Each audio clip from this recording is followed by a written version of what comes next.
मैं डॉक्टर देवेंद्र कुमार मिश्र, सहायक प्रोफेसर,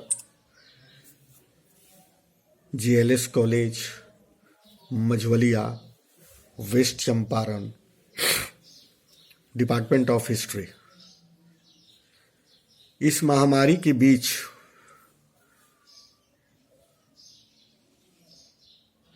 सरकार द्वारा पुनः ऑनलाइन आप लोगों से रूबरू होने का अवसर प्राप्त हुआ है। आज हम महावीर के 10 धर्म के विषय पर बच्चे आप लोगों से चर्चा करेंगे। और उसमें क्या था, महावीर के मूल मंत्र में जो था वो अहिंसा था, ब्रह्मचर्य था, सत्य के राह पर चलना था। और उनके जो 10 धर्म थे महावीर के, उसके विषय में आप लोगों से आज मैं चर्चा करूंगा। जैन धर्म में 10 धर्मों का वर्णन है। पहला क्या है? क्षमा। क्षमा के बारे में भगवान महावीर कहते हैं, मैं सब जीवों को क्षमा चाहता हूँ। जगत के सभी जीवों के प्रति मेरा मैत्री भाव है। मेरा किसी से न बैर है। मैं सच्चे हृदय से धर्म में स्थिर हुआ हूँ। सब जीवों से मैं सारे अपराधों को क्षमा मांगता हूँ। सब जीवों ने मेरे प्रति जो अपराध किए हैं उन्हें मैं क्षमा भी करता हूँ। ये सभी कहते हैं, मैंने अपने मन में जिन जिन पाप प्रवृत्तियों का संकल्प किया हो, वचन से जो पाप प्रवृत्तियां प्रकट की हो, और शरीर से जो जो पाप वृत्तियां हो, मेरी वे सभी पाप वृत्तियां विफल हो। मेरे वे सारे पाप एक तरह से मिथ्या ही हो। धर्म सबसे उत्तम मंगल है, अहिंसा है, संयम है, तप ही धर्म है। महावीर जी कहते हैं, जो धर्मात्मा है उसके मन में सदा धर्म रहता है, उसे देवता भी नमस्कार करते हैं। भगवान महावीर ने अपने प्रवचनों में धर्म, सत्य, अहिंसा, ब्रह्मचर्य और अप्रिय क्षमा पर सबसे अधिक जोर दिया है। और इन सब बातों के विषय पर लोगों को काफ़ी जागृत किया, और काफ़ी लोगों को ये अपने जैन धर्म के माध्यम से सत्य, धर्म, अहिंसा, ब्रह्मचर्य के बारे में और क्षमा करने के विषय पर जोर दिया, और लोगों को समझाया, और लोगों को ये उपदेश दिया कि इन सब मार्गों पर चलो, अपने जीवन को आगे बढ़ाओ और प्रेम करो परमात्मा से। एक अपने आप प्रेम परमात्मा से लगाव रखो और विश्वास रखो, तो एक न एक दिन तुम्हें सफलता अवश्य मिलेगी। त्याग और संयम, प्रेम और करुणाशील, सदाचार ही उसके प्रवचनों का सार था। जो भी प्रवचन देते थे उसमें उनका था कि अपने आप को त्याग करो, प्रेम करो, संयम रखो, धैर्य रखो, सदाचारी बनो। कोई भी काम ऐसा नहीं करो जो दूसरे जीवों को दुख पहुंचावे, दूसरों को कष्ट दे।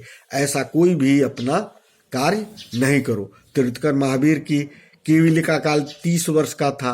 उनके संग में 14,000 साधु, 36,000 साध्वी, 1 लाख श्रावक और 3 लाख श्रावक आए थे।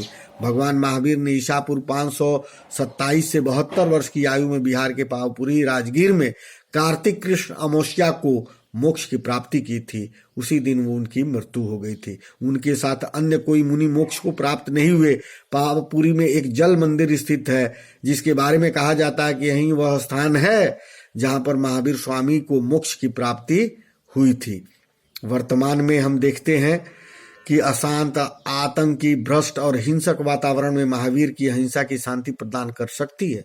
जो आज का परिवेश है, आज जो लोग व्याकुल हैं कि एन किरण कैसे भी पैसा कमाने के लिए लोग लगे हुए हैं, अब लोग के अंदर जो भ्रष्टाचार उत्पन्न हो गया है, जो आतंक उत्पन्न हो गया है, जो लोग अशांत हैं, इन सब वातावरण को महावीर की अहिंसा की शांति प्रदान कर सकता है।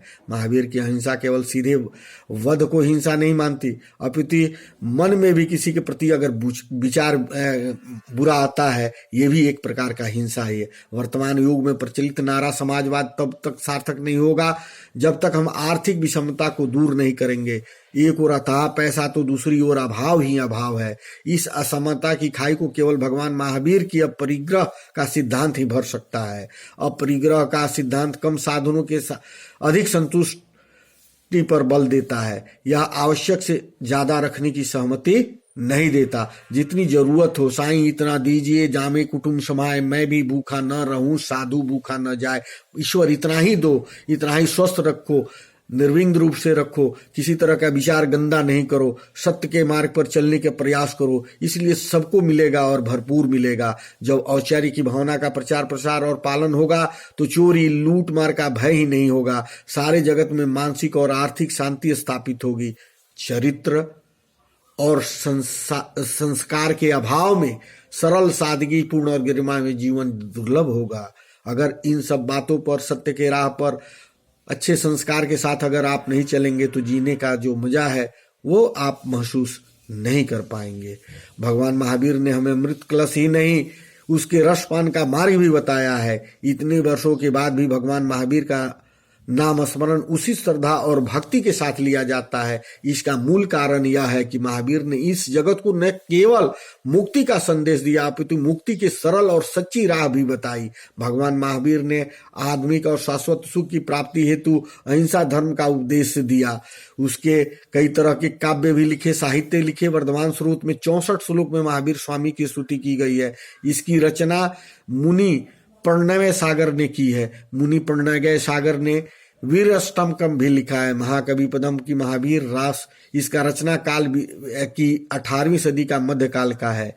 इसका प्रथम बार हिंदी अनुवाद और संपादन श्री विद्यापति जैन जी द्वारा किया गया है। 1994 में प्राच्य श्रवण भारती द्वारा प्रकाशित किया गया।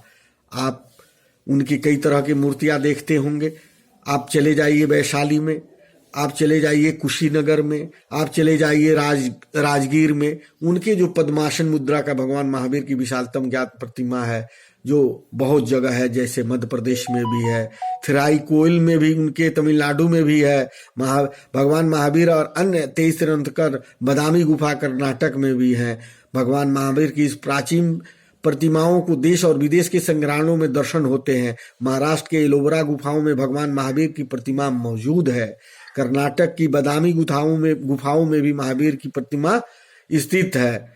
इन सब बातों को अगर हम देखते हैं, गहराइयों से जब देखते हैं और समझते हैं, तो हमें यही लगता है कि महावीर ने जो हम लोगों को जो मंत्र दिए, जो अपने विचार व्यक्त किए, जो जैन धर्म के द्वारा हमें समझाने का प्रयास किया, इन सब बातों को हम देखते हैं तो हमें ऐसा लगता है कि भगवान महावीर ने हम लोगों को बहुत सारी चीजें दी और अच्छे विचार रखने की प्रेरणा दी। अच्छे लोगों के प्रति, किसी की हिंसा करना ही हिंसा नहीं है। किसी के प्रति अगर दुर्भावना है, अगर आप अहित चाहते हैं, किसी को आप नुकसान पहुंचाना चाहते हैं किसी भी रूप में, अगर इन सब बातें अगर आपके जेहन में है, ये भी एक प्रकार का हिंसा ही है। इसलिए केवल बलि प्रदान करना ही हिंसा नहीं है, किसी को लाठी से मारना ही हिंसा नहीं है, किसी को गोली से मारना ही हिंसा नहीं है। अगर आप किसी के प्रति बुरी नियत रखते हैं, किसी की कामना अच्छा नहीं करते हैं, अहिंसा के नहीं रखते हैं, सत्य पर नहीं चलते हैं, ये सब भी एक प्रकार से हिंसा ही है। इसीलिए आप स्वस्थ रहें, दीर्घायु हों और हमेशा सफाई का ध्यान रखें। अभी का जो समय है वो स्वास्थ्य लाभ करने की जरूरत है। अति आवश्यक होने पर ही घर से निकलने की आवश्यकता है। इन्हीं सब शब्दों के साथ मैं अपनी वाणी को आज विराम देता हूँ। धन्यवाद।